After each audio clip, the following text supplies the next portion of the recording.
But if they tell you to go get the pipe stretcher, tell them to fuck off. All right, what in the HVAC is going on? We got an install bag slash sheet metal bag slash just install loadout, okay? HVAC install loadout. I'm gonna show you what I've got. Let me turn this camera around. So on pretty much every install, unless there's already really good lighting in there, this is coming with. This is step number one. You gotta see what you're doing, you know, obviously. And I started with those cord lights, you know, the orange long cord, you just plug it in somewhere, but I got tired of finding an outlet. If you watch my videos, you'll notice that I hate finding outlets and I look for workarounds. Anyways, this is a Milwaukee charger slash light.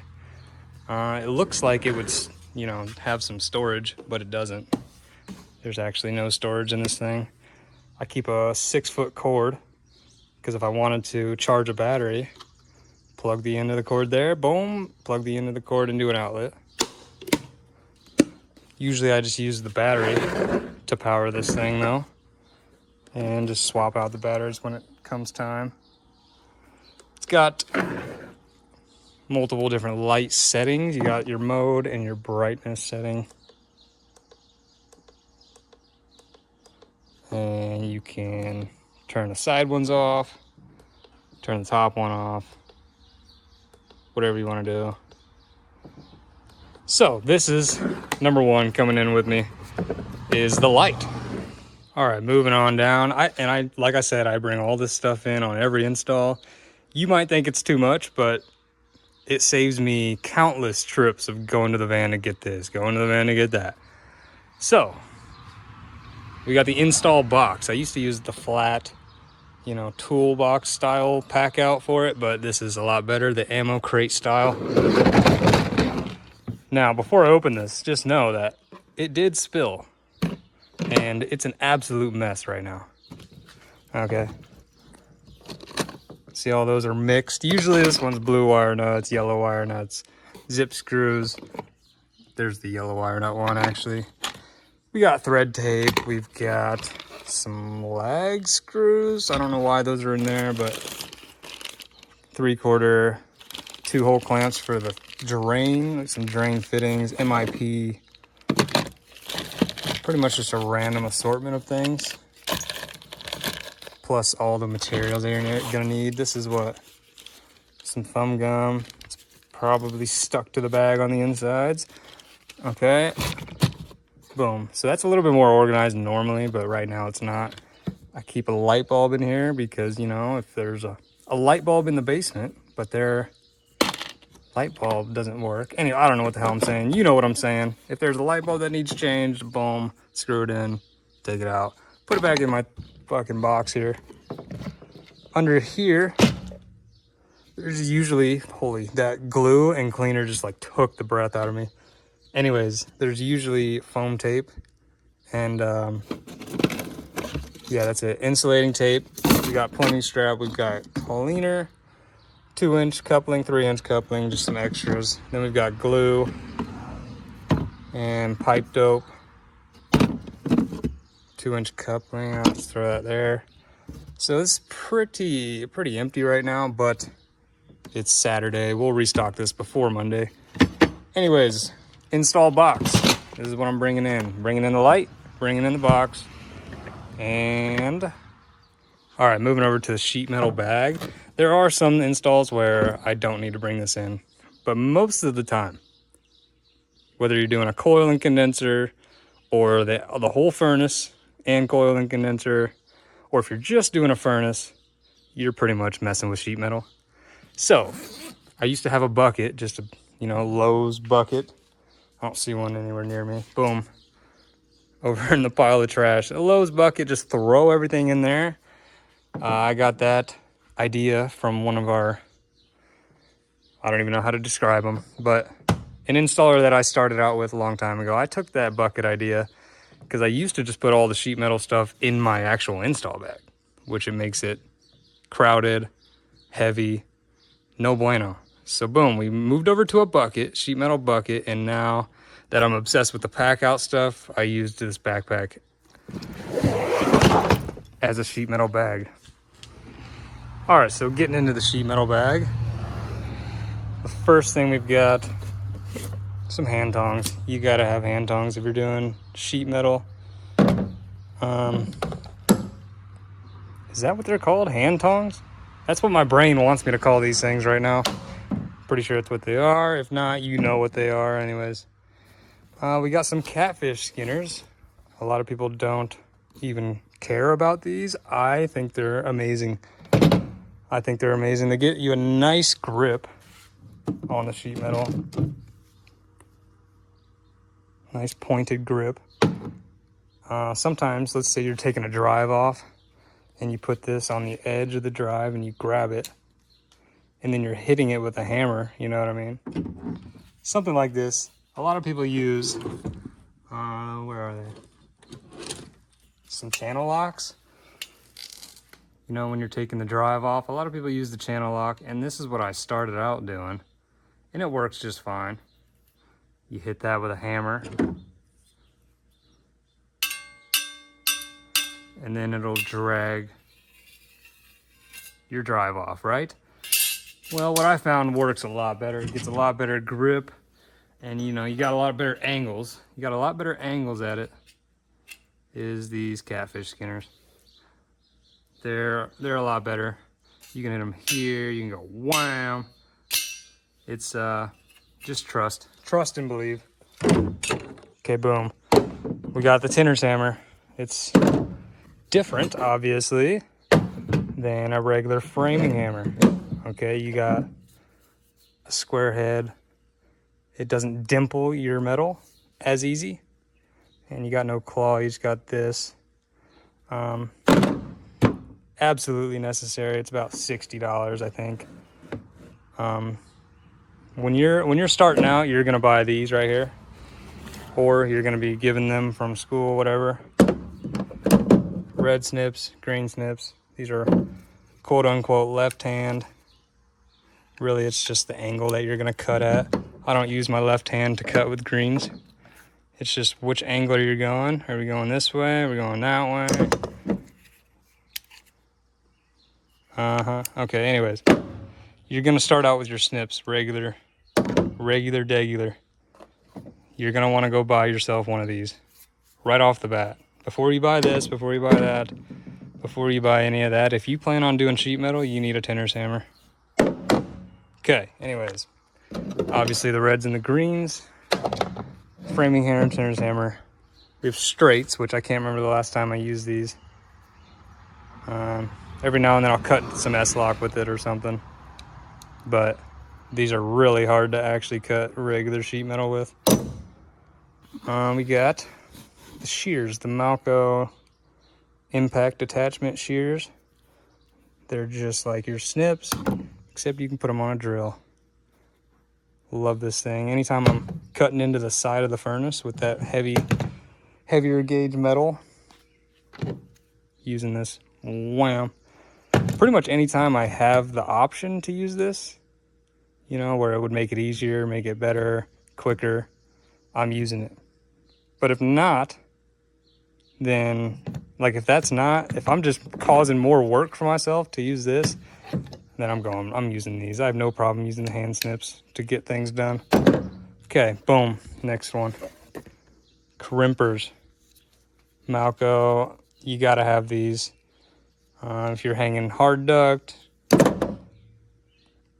that's pretty much it, because you're not crimping flex duct. But if you're hanging hard duct, round pipe, this is how you'll make your connections. I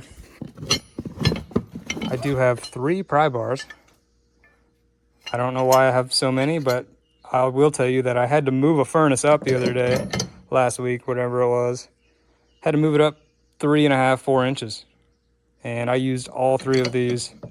So I didn't have to uninstall and take the furnace off and do all that. I used all 3 of these to prop my furnace up little by little. So they come in handy. And we got a hole cutter. It seems to be stuck. Okay, boom. Malco hole cutter. Right now it's set for 8 You can see how it's right before the number 8. That's because these things cut a little big. This thing cuts a little big. So if you set it right at 8 inches and you go to put an 8-inch start collar in there, it's just gonna fall through. So that's the only downside to this. But once you learn that and you set it a little bit before the number you want, it cuts perfect holes. Love that thing. For my new guys, you're gonna hear the term pipe stretcher. Okay, pipe stretcher. Sometimes you'll hear duct stretcher. Pipe stretcher is not a real thing. You can't stretch pipe, okay? You got the pipe bender. There's no pipe stretcher. On the other hand, duct stretching, okay? This could be considered a duct stretcher. Really, it's a duct puller. But if someone tells you to go get the duct stretcher, don't look at them like they're an idiot, because they might be talking about this. So, but if they tell you to go get the pipe stretcher, tell them to fuck off. All right. Got an old insulation knife that I don't use anymore, because I just use this one normally. You can put a Sawzall blade in there. I don't think it has one in there right now. But Sawzall blade. Get a nice new wood one and it'll cut just like that knife right there. I think that's it for this bag. Let's see if there's anything in the front. Nothing in the front. Nothing in the front. I got a pair of gloves on the side. Milwaukee cut level 1. Another pair. Same deal. Milwaukee cut level 1. You got to protect your hands when you're doing sheet metal. All right. Let's put all this back and let's get to the install bag. All right, first we'll start with the hand tools side. Got to keep 2 pairs of channel locks. This button broke, but it still works. It just doesn't have a nice looking and nice feeling button. It just, you got to press it in, whatever. We'll replace those sometime, somewhere, someday. Anyways, 2 pairs of channel locks. If you're doing any gas pipe, this is pretty much all you need. You need 1 pair that grips the pipe. See how it's like more for a rounded pipe? And then you want one that's more flat, but that doesn't mean you should use it on brass. Still use a channel lock. This I just found at the bottom of my bag. I have the clamp, so I don't use it, but I'm not gonna get rid of it. Anyways, moving on. We have a pair of needle nose. That's pretty self-explanatory. Vice grips. Most of the time that I'm using this, there's a lot of different scenarios, but I was gonna say it's pretty tight.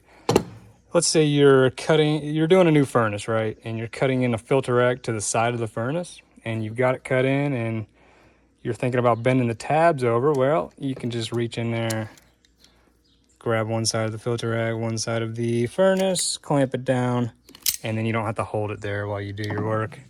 There's a lot of different scenarios you could use this. Is that even closed? No. Boom. Okay, 2 pairs of scissors. If you're cutting foam tape, if you're trying to make any cut look really, really nice, getting the scissors out. Insulation, flex duct. These are actually really, really useful, really helpful. These were the first pair that I threw in my bag, and they're like a cooking pair. And that right there is what happens all the time. So I threw that second pair in there and called it good. Okay, moving on. We've got something buried down in there. Little baby pair of needle nose that I found on a job somewhere. And I just think they're hilarious. They're on a return duct somewhere. Little baby guys. Okay, we got your side snips, dikes, whatever you want to call them. You got to have them cutting the ties of the zip ties off, you know, the ends. Cutting wire, you know, blah, blah, blah. Very useful. You got to have them. Wire strippers / linesmen / crimpers. Okay. Pretty self-explanatory. If it's not, The crimpers is how you make your wire connections. Let's say you're putting like a spade terminal on there or whatever, you know. You could crimp it down with that. You can use these just like lineman pliers. See, the ends are similar. Anyways, those are really nice to have. Great strippers. Put that there. Linesman, gotta have those. It's also a good hammer.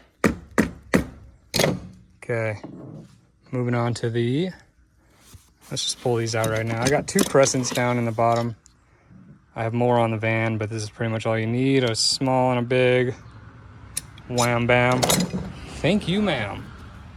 And moving on to the screwdrivers, we got a 11-in-1, which this should be your first go-to screwdriver if you're starting this trade. You need this, and if I were you, I would get the Klein one with the Schrader core removal attachment. That one's in my service bag. I'll show you guys that tomorrow. Boom, 11-in-1, a big Phillips, which doesn't get used very often, and a big flathead, which, as you can tell, gets used all the time. This is my beater and my prying screwdriver. This is my whack the fuck out of it with my tinner's hammer screwdriver. So you got to have a good one of these. And if I were you, I would just go buy a new one. Don't grab one from your garage because it's probably gonna break. Just go buy a new one. I bought these 2 right here for like $15, you know, not bad at all. This one barely ever gets used, obviously. And this one gets used a lot. So there's those screwdrivers. Just a Lennox Phillips. I'm not sure why I threw this in here, but I did. I'll use that every now and then. Another pair of strippers. I just like to have, you know, repeating. I just like to have options. Anyways, actually the true story behind that, I do like to have options, as you can tell, you know, multiple of different things. But the true story behind this is I lost the pair out of my service bag. So I bought a new pair for the service bag, and then I found that pair. So now I have an extra pair of these. I just threw them in the install bag. Thermostat screwdrivers. Little flathead, littler flathead. You get what's going on here. Then you got your Phillips down there. Okay, we got a skinnier flathead. Well, skinny, tiny. Something that I'm not prying or beating on. You know, this one's gonna actually get used as a flathead.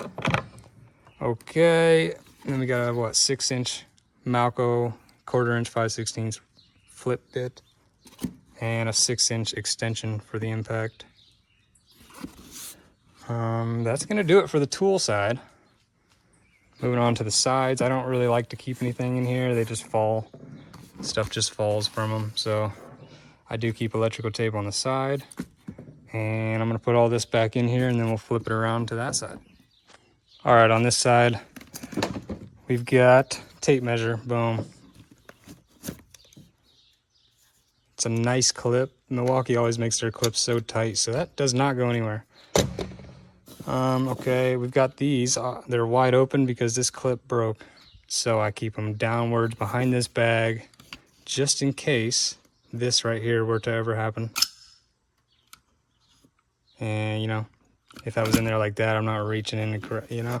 Anyways, not ideal that that clip broke, but it did. So that's where we're at.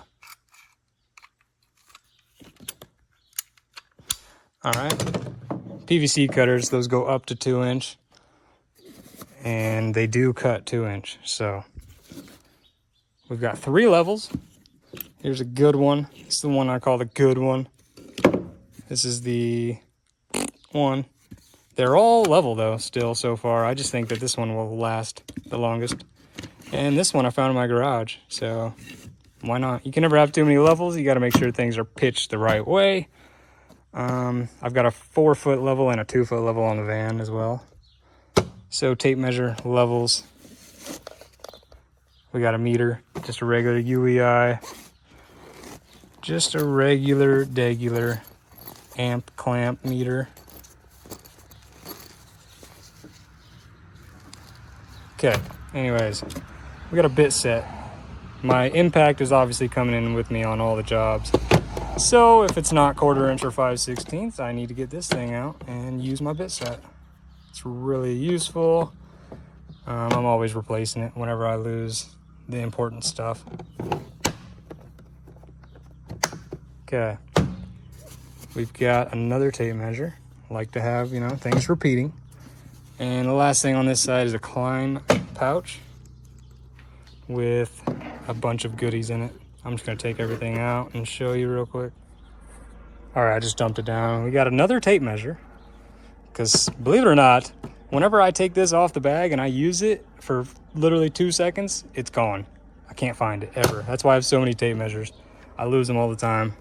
Boom, tape measure. We've got a 90 bit. Put it on the end of your drill, and now you're angled 90 degrees. Boom, boom, bow. I don't know what the fuck I'm saying. Getting tired of narrating.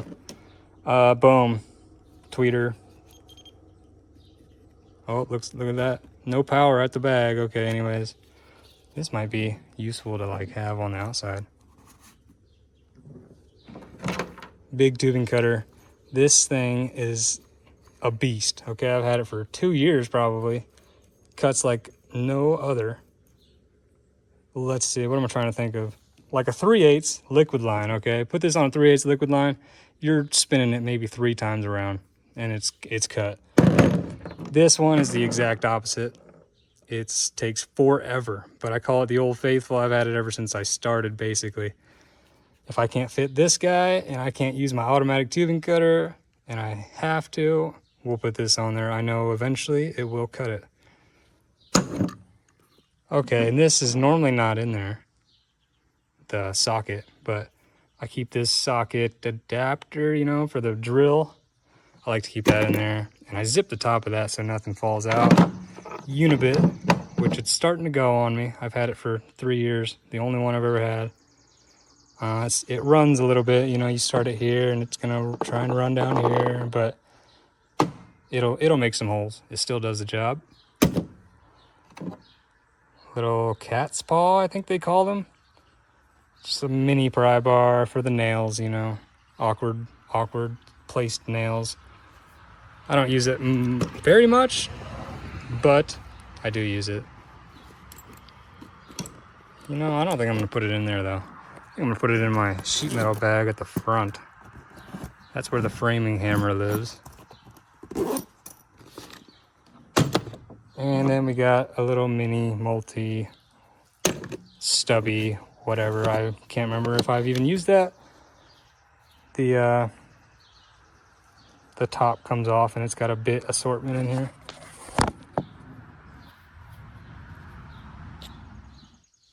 All right, that's gonna do it for the video. Got the bag back in order. Sheet metal bag, install box, and my light.